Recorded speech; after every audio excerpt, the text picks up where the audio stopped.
সকাল থেকে কুমারগঞ্জ ব্লকের রামকৃষ্ণপুর গ্রাম পঞ্চায়েত, মোহনা গ্রাম পঞ্চায়েত, ভৌর গ্রাম পঞ্চায়েত, দিওর এবং সাফানগর গ্রাম পঞ্চায়েত এলাকায় বাজারে, মাঠে ঘাটে, মাদ্রাসা, মসজিদ, চার্চ, মন্দির এলাকায় মানুষের কাছে পৌঁছে প্রচার করা হচ্ছে যাতে কেউ 18 বছরের নিচে মেয়ে এবং 21 বছরের নিচে ছেলের বিয়ে না দেয় এবং কোনো অবস্থায় নারী ও শিশু পাচার না হয় এবং শিশুদের ওপর যৌন নির্যাতন না হয় তা মানুষের কাছে বার্তা পৌঁছে দিচ্ছেন দক্ষিণ দিনাজপুর জেলা প্রশাসন এবং শক্তি বাহিনী ও বাপু প্রচার চালাচ্ছেন যাতে আগামী 31শে ডিসেম্বর 2025-এর মধ্যে কুমারগঞ্জ ব্লককে বাল্যবিবাহ মুক্ত ব্লক ঘোষণা করা যায় এবং সারা দক্ষিণ দিনাজপুর জেলাকে ঘোষণা করা যায়। এই কাজে সার্বিকভাবে কাজ করছেন প্রতিটি ব্লক প্রশাসন ও গ্রাম পঞ্চায়েত এবং আইসিডিএস দফতর, স্বাস্থ্য দপ্তর, স্কুল টিচার, স্টুডেন্ট, ইমাম, কাজী, পুরোহিত, ফাদার, মাঝি হারাম সহ আরও অনেকে।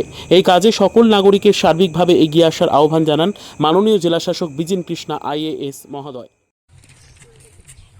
আসসালামু আলাইকুম, আমি লতিফুর রহমান বলছি। বাল্য বিবাহ কিছুতেই আমরা সমর্থন করি না। বাল্য বিবাহ বন্ধ করার জন্য আমি আপনাদের সকলের প্রতি আবেদন করছি। গ্রাম প্রতিবাসী যত আছে সবাইকে সবার সামনে আমি প্রচার করছি। গ্রাম প্রতিবাসী যত লোকজন আছেন সবাইকে বলছি, বাল্য বিবাহ প্রতিরোধ করুন, বাল্য বিবাহ বন্ধ করুন। বাল্য বিবাহ 18 বছরের নিচে কোনো মেয়েকে বিয়ে দিবেন না এবং 21 বছরের নিচে কোনো ছেলের বিয়ে দিবেন না। এদের প্রতি অবিচার করা হবে এবং এদের স্বাস্থ্য সম্পর্কে ক্ষতি করা হবে।